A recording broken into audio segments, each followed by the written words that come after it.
c'est le combattant. Il m'a posé au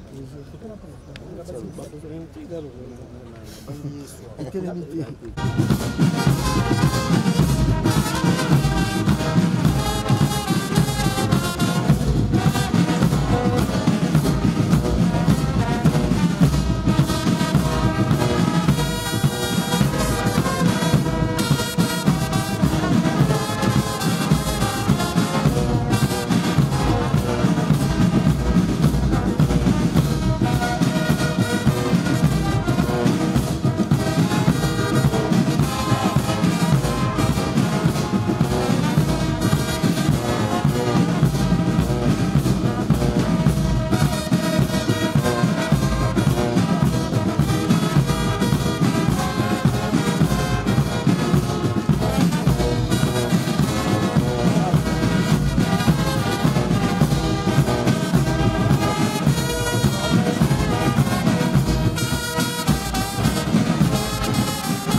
Elle est professeure à la faculté des sciences sociales administratives et politiques de l'Université de Kinshasa.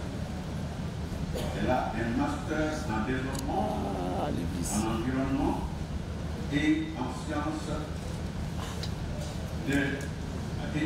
et en société de l'Université de Louvain-la-Neuve. Elle a un DEA, diplôme d'études approfondies en anthropologie de l'UNI. Elle est docteure en anthropologie à l'Université de Kinshasa. Elle est professeure à cette université et elle est aussi professeure à l'école des hautes études en sciences sociales à Paris. Aujourd'hui, elle est coordonnatrice de Erasmus en République démocratique. Madame le professeur, vous pouvez...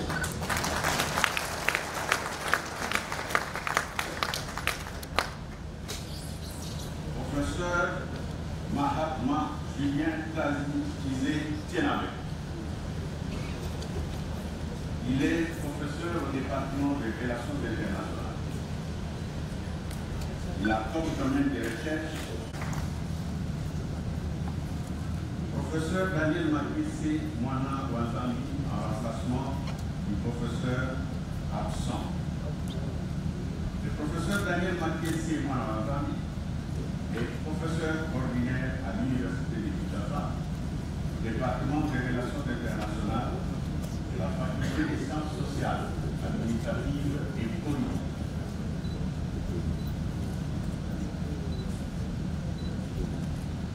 Il est docteur en droit de l'Université Aristote de Thessalonique en 2005.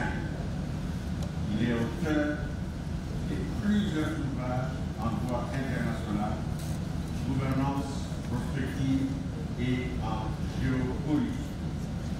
Il est diplomate de carrière et aujourd'hui il est secrétaire général des affaires étrangères de la République démocratique du Congo. Professeur, vous pouvez vous du titre de docteur honoris causa à son Excellence, Monsieur Félix Antoine Tshisekedi Tshilombo, président de la République démocratique du Congo, chef de l'État. Excellence, Monsieur le Président de la République, avec l'expression de nos hommages les plus différents. Honorable Président de l'Assemblée nationale et du Sénat, honorables députés et sénateurs, Excellences, Monsieur le Premier ministre, Excellences, Mesdames et Messieurs les membres du gouvernement, Mesdames et Messieurs, chefs de corps et de missions diplomatiques, Mesdames et Messieurs, membres de la conférence des chefs d'établissement de l'ESU, Mesdames et Messieurs les professeurs et chers collègues, distingués invités en vos titres et qualités respectives. L'Université de Kinshasa, dans sa mission de propager les éclats de la lumière que projette sur la société contemporaine, les gestes, actes et au fait des dignes filles et filles de ce monde en général et de notre pays en particulier, a décidé, en vertu de ses articles 40 et 41 du Mercou du gestionnaire,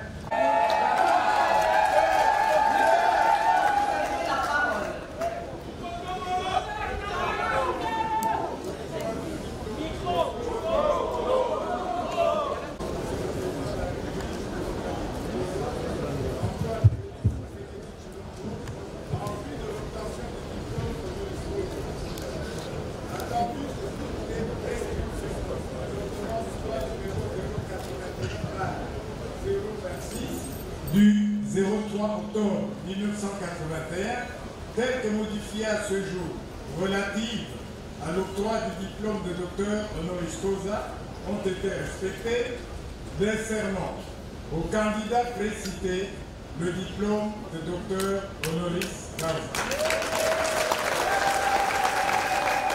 En foi de quoi, nous lui remettons le présent diplôme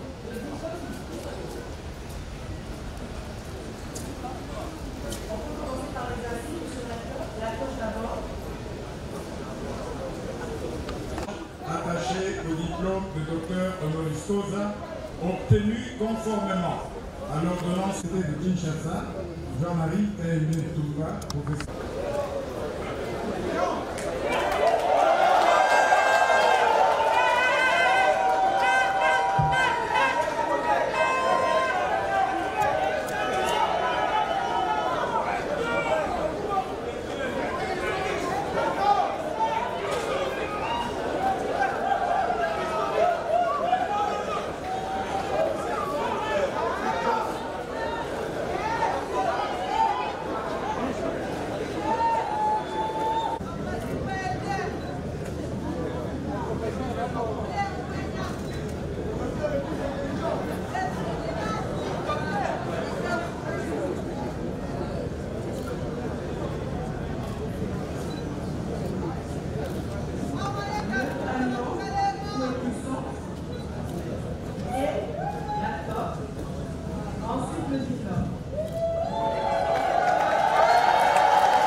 Excellences, Mesdames et Messieurs les membres du gouvernement, ainsi posé à mon égard, car sur cette colline inspirée, chargée de symboles, sont passées d'éminentes personnalités scientifiques et politiques de notre continent.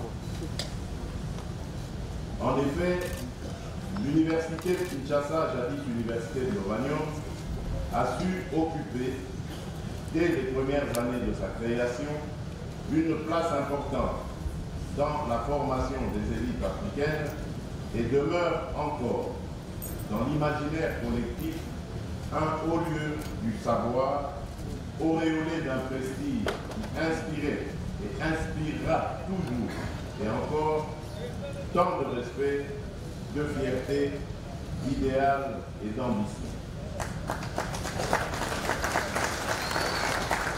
Mesdames et Messieurs, distingués invités, Mes remerciements s'adressent également à chacun et à chacune d'entre vous qui vous êtes déplacés pour assister à cette cérémonie marquée, outre l'honorable distinction, par l'allocution poignante du professeur Jean-Marie Kayembe Ntoumba, recteur de cette université, dans laquelle il a été fait mention de certains de mes engagements phares vis-à-vis du futur de notre société, mais surtout le rôle attendu du monde académique dans cette dernière et particulièrement celui de l'Université de Kinshasa.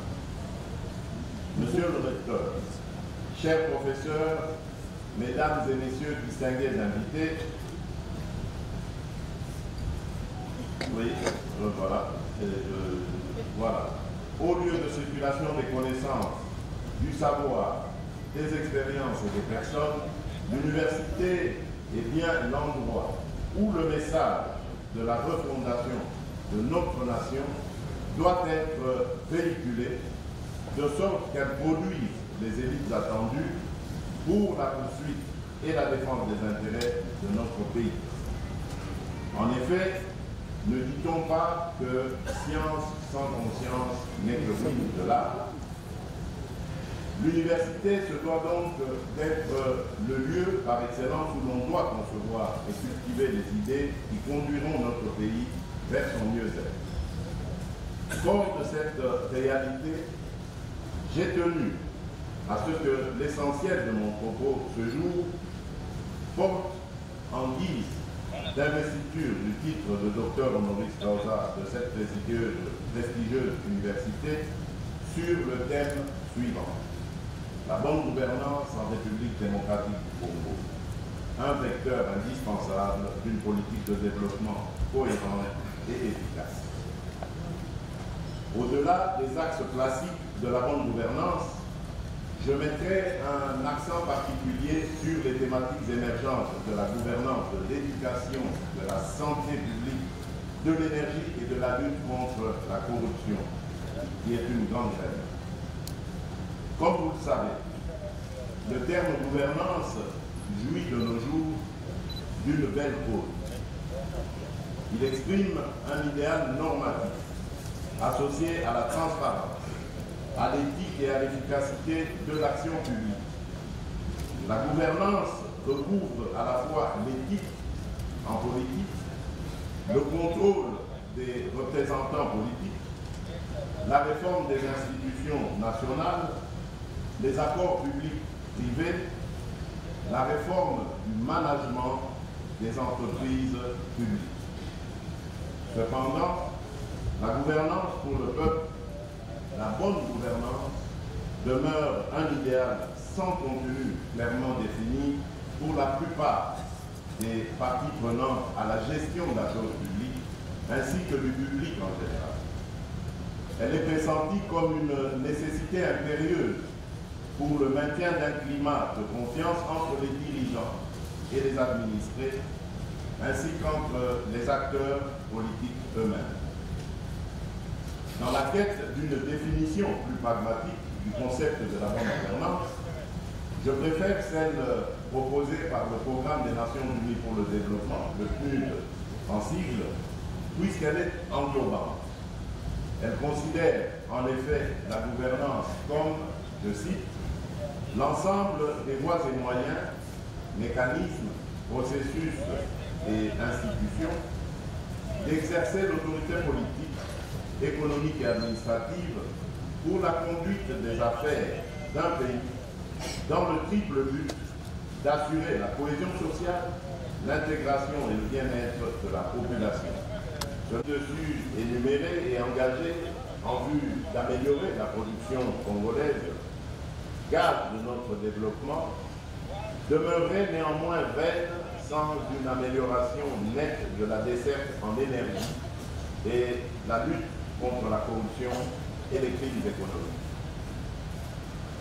S'agissant du secteur de l'énergie, il me revient de faire également le point sur l'offre d'électricité et l'amélioration de la desserte en eau qui ont constitué une priorité de mon quinquennat de par sa contribution au plan d'industrialisation que nous avons lancé pour notre pays. En effet, l'adoption de nouveaux principes constitutifs d'une nouvelle gouvernance dans le secteur ont pu produire des effets, notamment dans la partie est de la ville de Kinshasa, dont la desserte en électricité a augmenté. Le résultat a été obtenu grâce à la construction du poste de Kimbanseke, offrant la possibilité à 2 millions d'habitants de bénéficier de l'électricité. Pour la partie nord-ouest, les travaux de construction au poste de Kinsuka sont en cours. L'état d'avancement est estimé à plus de 80%. Ce poste raccordé aux lignes de transport de Zongo 2 pourrait à terme fournir 4 millions de l'électricité à 4 millions de clients. En milieu rural, les travaux de construction des lignes de transport 068 du 27 décembre 2022 portant lutte contre le blanchiment de capitaux et le financement du terrorisme, ainsi que de la prolifération des armes de destruction massive. Monsieur le recteur, nous savons aujourd'hui qu'il est possible, de notre vivant, de mettre fin à l'extrême pauvreté et de promouvoir une prospérité partagée. Mais nous savons également que cela demande beaucoup de sacrifices. Notre pays doit faire de son mieux dans chaque domaine de développement, de la santé à l'énergie, en passant par l'éducation et par tous les autres domaines couverts par les 17 nouveaux objectifs de développement durable. Parmi eux, il y en a un qui préfigure les cibles de développement de demain. C'est l'objectif numéro 16 qui appelle à promouvoir l'avènement de sociétés pacifiques et ouvertes en mettant en place à tous les niveaux des institutions efficaces, responsables et ouvertes. Je sais ce que veut mon peuple. Il veut une administration publique juste, se sentir en sécurité et pouvoir accéder à une justice transparente. Mais une gouvernance solide n'est pas simplement bénéfique en tant que telle, elle forme aussi l'une des pièces maîtresses du développement. L'une ne va pas sans l'autre. C'est compte tenu de ces perspectives, d'une gouvernance vertueuse pour mon pays que j'aspire à renouveler mon contrat démocratique avec mon peuple en transformant ces défis de la bonne gouvernance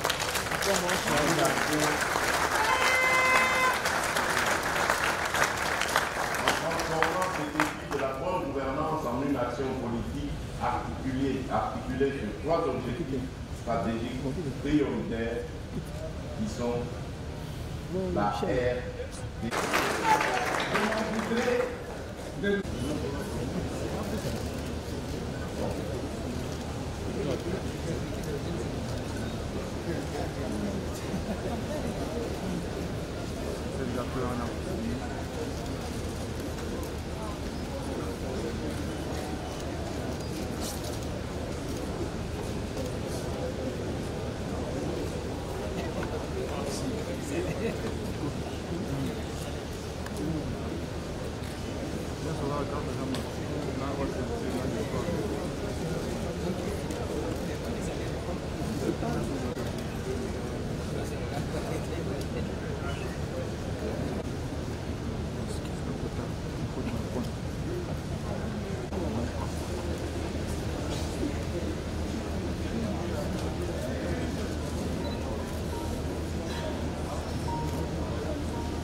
Pétran est invité à se tenir sur le milieu du podium pour la séance photo. Merci beaucoup. Soit reconnu par des communautés scientifiques de l'université de Kinshasa, c'est une fierté, c'est un honneur. Par rapport à son discours, le cœur du chef de l'État dit RDC, Renaissance, par rapport à son discours, quels sont les messages que vous pouvez adresser au peuple congolais? Bien, le premier message que je peux envoyer au peuple congolais, c'est de lire le président Tshisekedi pour un second mandat. Parce que Renaissance, développement, crédibilité viendra une fois que nous l'aurons élu. Donc nous devons les lire. Voilà le message. À suffisance, la bonne gouvernance que le chef de l'État est en train. Nous pensons que c'est une journée de joie et que l'université a décidé de pouvoir honorer le chef de l'État. Donc c'est une action qui est tout à fait méritée. Voilà ce que je vais dire. Pensez-vous que ceci est un coup de pouce encore pour qu'on c'est un second mandat qui puisse encore travailler beaucoup plus au profit de Mais absolument, il faut lui donner le deuxième mandat pour lui permettre de parfaire ce qu'il a commencé. Il y a beaucoup de choses peut-être qu'il n'a pas dit, mais nous qui sommes sur le terrain, nous connaissons, nous faisons un peu le tour de la République, nous voyons beaucoup de choses qui sont faites sous l'impulsion du chef de l'État. Donc, même dans le domaine des infrastructures, là où nous sommes, il y a beaucoup de choses qui ont été faites. Vous avez l'exemple typique ici, c'est Mama Yemon. Pendant plus de combien d'années, aujourd'hui, c'est un bâtiment qui est en train de sortir. On est à l'université ici. Mais regardez ce qu'il a fait à l'université. Aller à l'IPEN, c'est pour dire qu'il faut lui laisser le 5 ans pour parachever toutes ces idées. Merci, monsieur. Merci.